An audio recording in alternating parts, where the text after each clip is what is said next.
Hi. So if you're noticing that I have just one earring and you're going to leave, some of you might not watch this video beyond this point, so I'm just here to reassure you that if you're one of my clients and you call me, invite me to do workshops in your organization, rest assured, I will not come with one earring and a flower.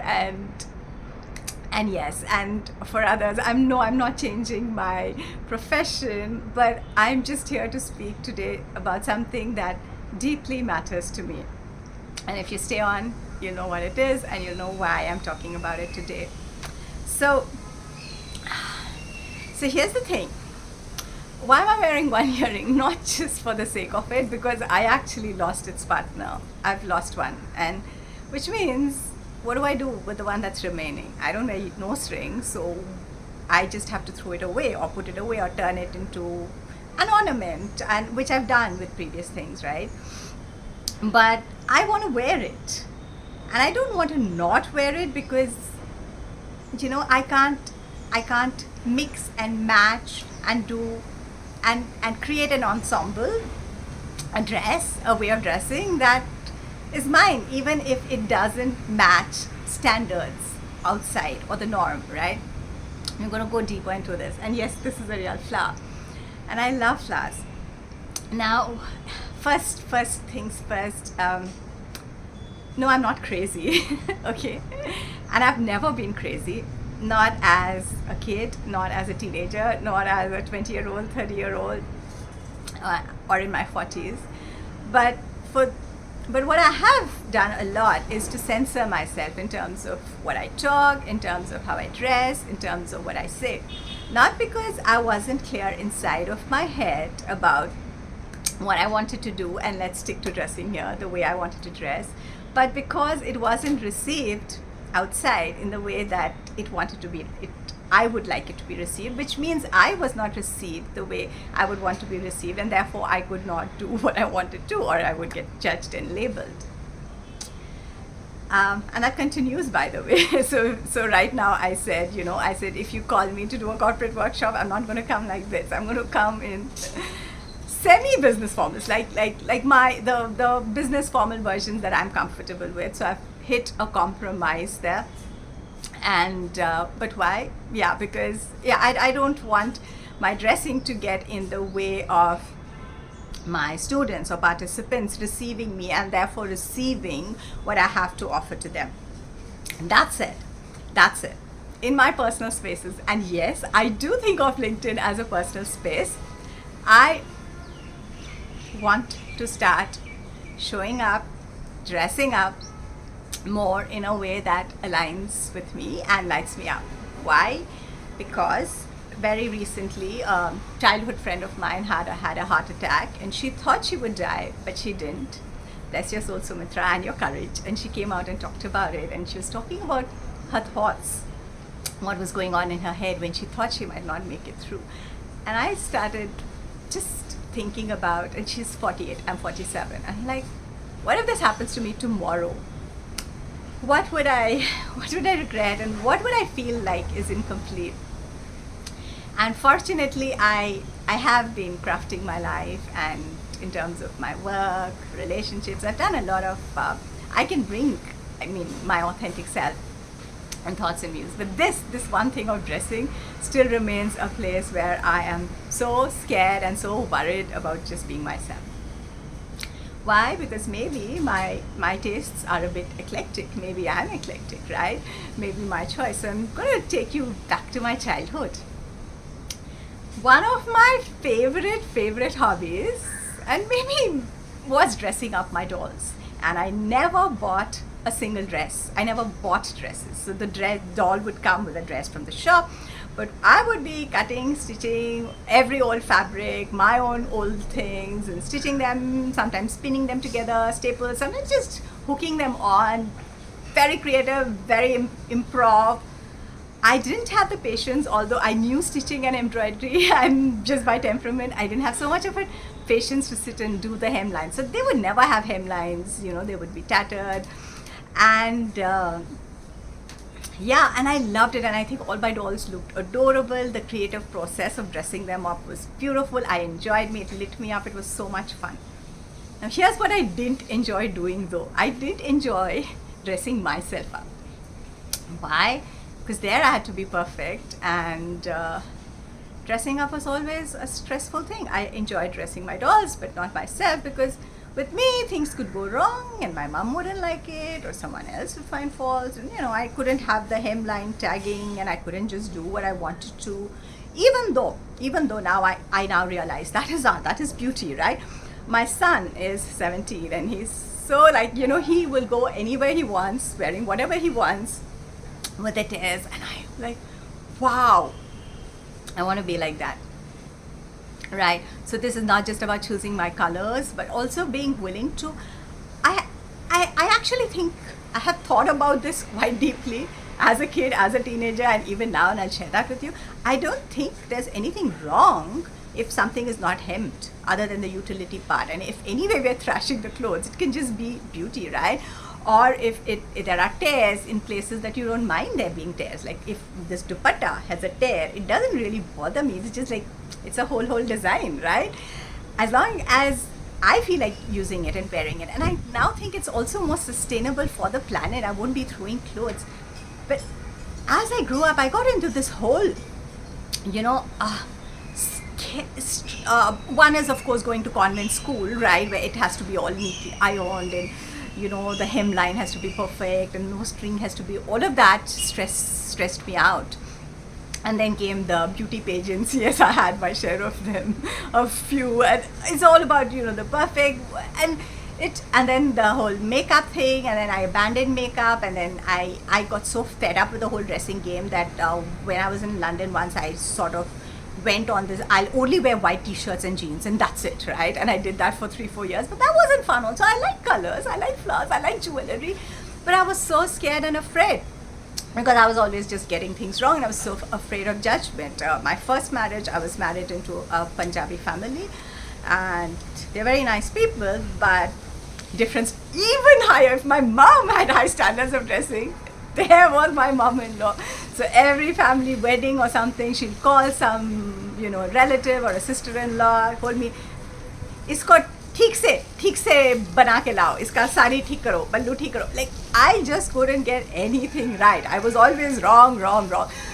And it's stressful, it's exhausting. Come the corporate world, when I started working, I never took to business formals. So you've seen, I still can't wear Western formals because it just doesn't sit right on my body, and I feel cramped, and I'm so worried there's something crumpled. I'm very, very scared of wearing white because I spill.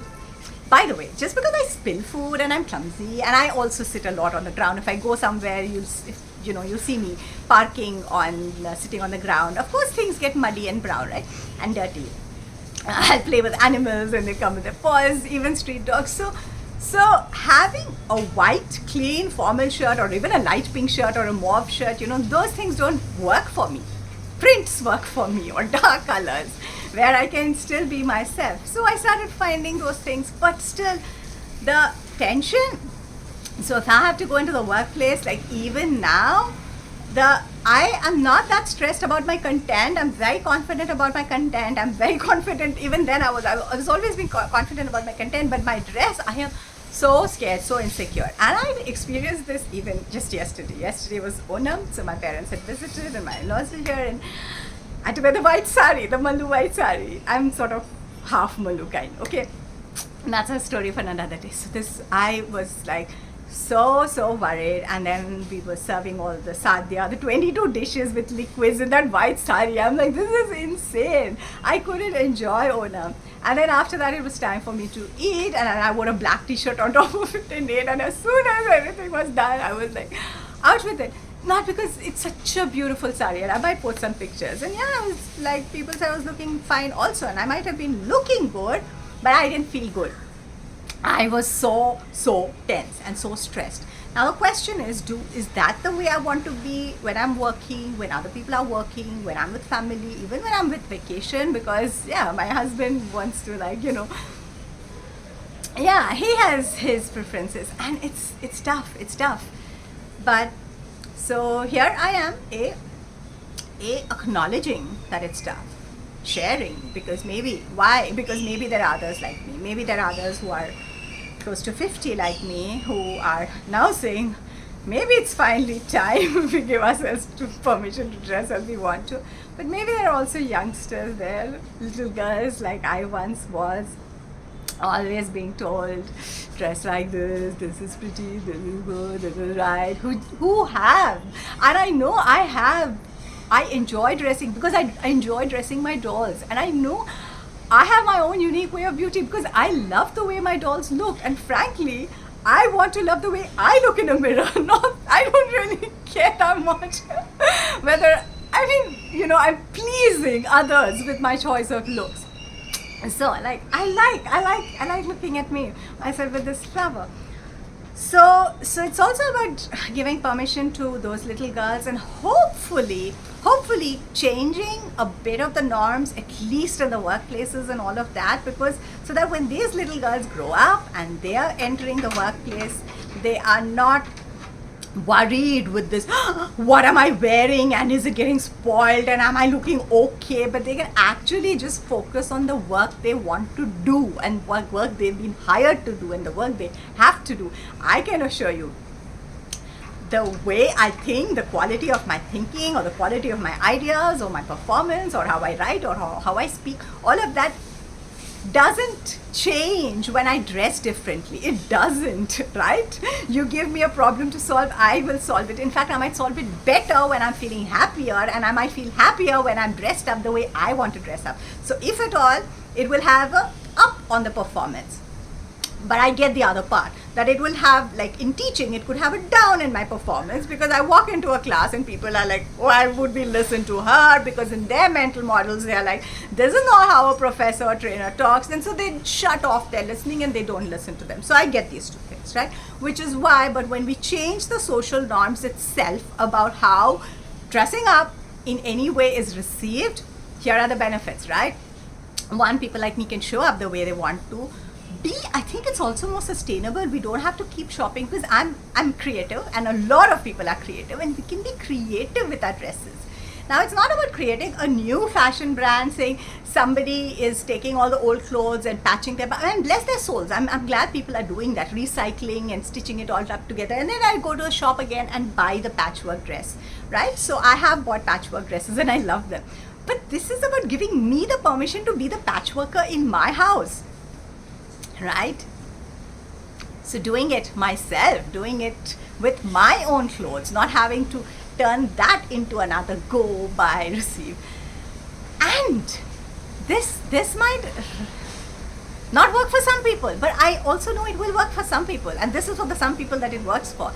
It's okay to have stains and patches and tears. Again, so, you know, I've been thinking if I create a movement around this, what will I call it? And it's like this vibrant, tattered, authentic dressing. Authentic because, I mean, you don't have to wear tatters if you don't like tatters, but if you like tatters, like I love those gypsy kind of flowing and, you know, changing things every day, taking part of a sari, wrapping a sari in a different way, taking a chunni, maybe sometimes cutting things up and putting them together, not necessarily, you know, waiting to give it to a tailor and have the tailor stitch it all up, because we can do a lot of things. We can use tags, we can use, you know, we can do the rough stitches, we can use staples. So just allowing ourselves to create with fabric, and there's so much more you can do with jewelry, right? Wearing a necklace as a headband or a tiara. And I do, by the way, I do all of that. I even do it now, but I do it secretly. And why? Why should it be done secretly, right? When it's beauty. And this whole calling out this sense of creating our own fashion. And for me, it's really important to look at things specifically, things that are called dirty just because they're stained or colored, or things that are like broken but you can still wear them. I think you can. Hey, we have scars. I have a scar. So look at this. This is my scar. When I was in a fire accident in Stampede when I was in 6th standard, I was offered, Tata Steel offered me plastic surgery because they were responsible for the accident, and I didn't take it. Why? And they were like, a young girl, all of that, won't get married. I've got married twice with my scar. And why? Because it was important for me to keep that scar. So I like scars. I think they're signs. So like things that are broken, right? Like things that are like allowing all of that to be part of clothing also. And yeah, I think I've talked too long, but maybe I made a point. So I'll end here. I just wanted to have this out there, I guess for two reasons. One, I'm going to do it for myself in my safe spaces. And oh, I did want to tell you why LinkedIn is actually a safe space for me. I feel safer on LinkedIn. So if you hear that kar noise, that's my dog. I shut my door by mistake and she wants to come here and be part of this video, but she's locked out. But outside, I feel safer on LinkedIn than I feel in my extended family groups, some of my peer groups as well, or in person, and definitely with colleagues and all of that.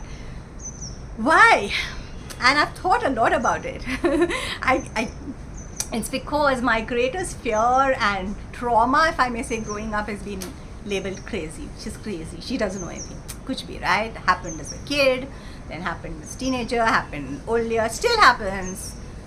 And on LinkedIn, this is one way. Even if you say you're crazy, you say it in the comments and I can say I don't care. So it's not real time that you're sort of, putting me off.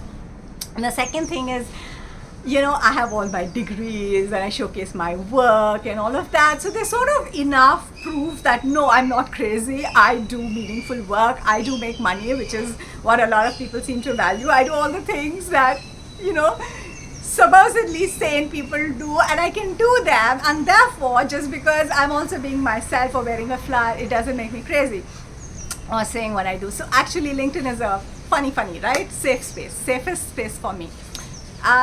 Anyway, so the reason I'm making this video is for, I guess, a couple of reasons. One, I wanted to reach out and see are there other people like me, right? Maybe a little girl, maybe a grown-up woman, maybe someone even older than me. I would love to hear from you and know, A, that we're not alone. B, if we can create a movement around it, what would it look like? What could we do? So brainstorm with ideas, and if you don't have any ideas also, leave a comment and let me know that if you'd be interested in me reaching out to you when I create a movement out of it, because I think looking at the way I'm feeling so deeply and passionately about it, I think I would want to create a movement about it. And as some of you know, because this is also what I teach, I have a portfolio career, which means I can do a bunch of different things. So I can take time out to also create a movement around this. So any ideas on that would also be great. And why is a movement important? The movement is important so that by the time some other little girls grow up, they don't have to be like me saying, reassuring the clients, be reassured, I will not come with a flower to conduct a workshop. But they could just go with that flower to do the workshop and then do the brilliant, wonderful work that they want to do there without letting other people's judgments or doubts of it actually creep into the efficacy with which they can actually do what they have to do. So I want to hear from you, and so I'll shut up. I can talk a lot. So let's keep this video closed. And this is also a way I like to end my videos, and this is also me, Sajida. I love you all and I love this safe space, and I would love to hear from you people.